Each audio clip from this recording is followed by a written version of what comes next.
دعوت الی اللہ کسے کہتے ہیں؟ قرآن نے کھول کر کہا ہے کہ امت دعوت کے بغیر نجات نہیں پا سکتی۔ قرآن نے کھول کر کہا ہے کہ امت دعوت کے بغیر وحی کی برکات حاصل نہیں کر سکتی۔ صحیح روایت ہے کہ اگر امت دعوت چھوڑ دے تو وحی کی برکات سے اور دعاؤں کی قبولیت سے محروم کر دی جائے گی۔ وہ دعوت کیا ہے؟ وہ دعوت کیا ہے؟ سب سے پہلے غور کیا جائے کہ وہ دعوت کیا ہے۔ وہ دعوت آپ صلی اللہ علیہ وسلم کا طریقہ محنت ہے کہ ہر فرد کے پاس خود جا کر اس کو دعوت دے کر اپنے ماحول میں لے کر آنا، اسی کو دعوت کہتے ہیں۔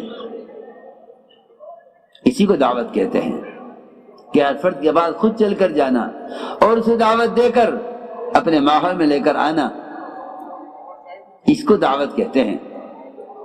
یہ لکھا ہے علماء نے کہ اگر کوئی شخص اپنی ذات کی اصلاح میں لگا ہوا ہے لیکن دوسروں کو دعوت نہیں دیتا تو لکھا ہے علماء نے کہ ایمان کامل نہیں ہوگا۔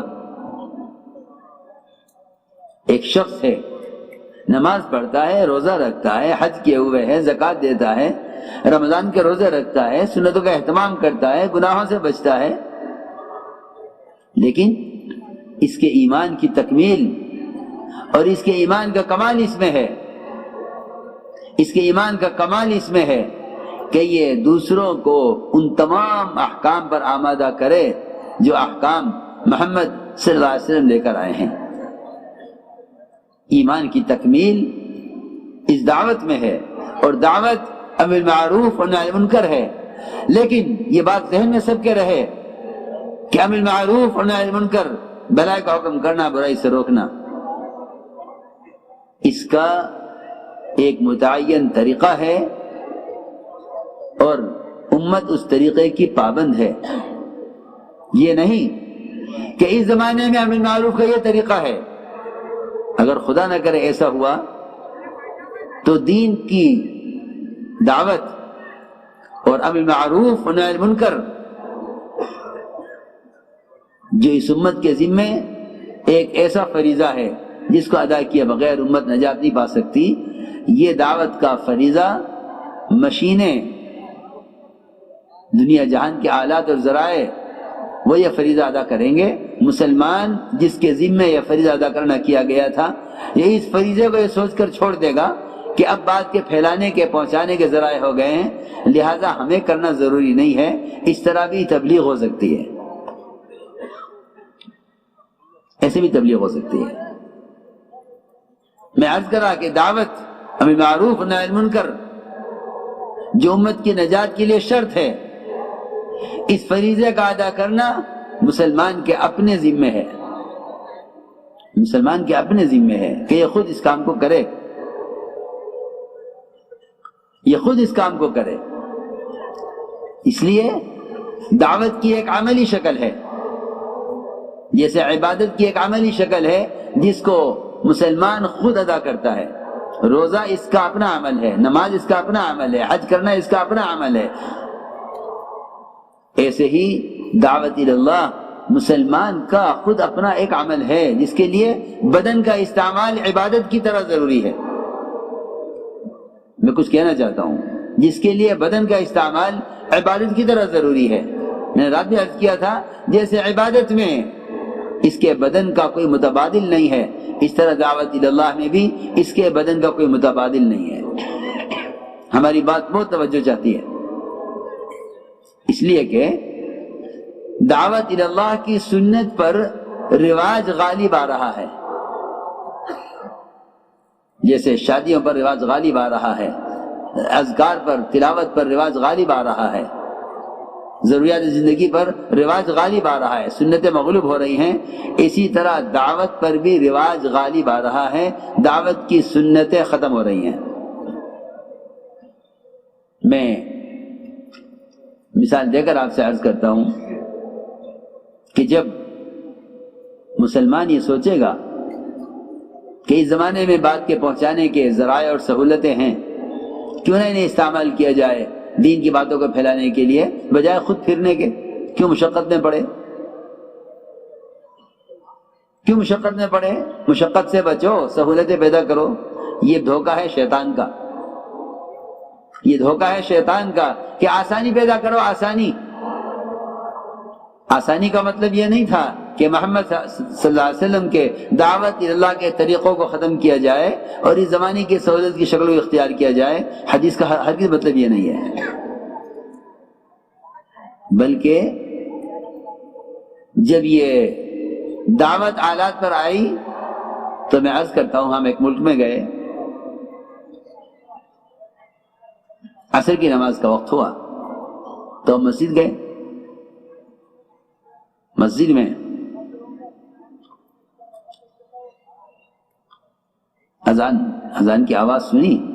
اذان کے بعد ہم نے پوچھا کہ بھائی مؤذن سے ملاقات کرنی ہے، مؤذن سے ملنا ہے، مؤذن کہاں ہے؟ تو کہا جی آپ کہیں باہر سے آئے ہیں، یہاں کسی مسجد میں کوئی مؤذن نہیں ہوتا، یہاں اذان نیٹ سے ہوتی ہے۔ آپ سوچئے محرومی، وہ اذان جس کو دعوت تامہ کہا ہے، جس کے لیے حضرت عمر تمنا کرتے تھے کاش مؤذن ہوتا، جس کے لیے حضرت علی فرماتے تھے کاش حسنین کے لیے حضور اکرم صلی اللہ علیہ وسلم سے اذان طے کرا لیتا۔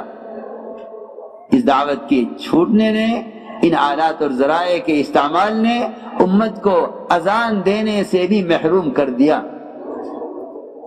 یہ اسلام کا شعار تھا، فرمایا تھا آپ نے کہ جہاں اذان کی آواز نہ سنو وہاں حملہ کر دو، اس لیے کہ وہاں کہیں اسلام نہیں ہے، مسلمان نہیں ہے۔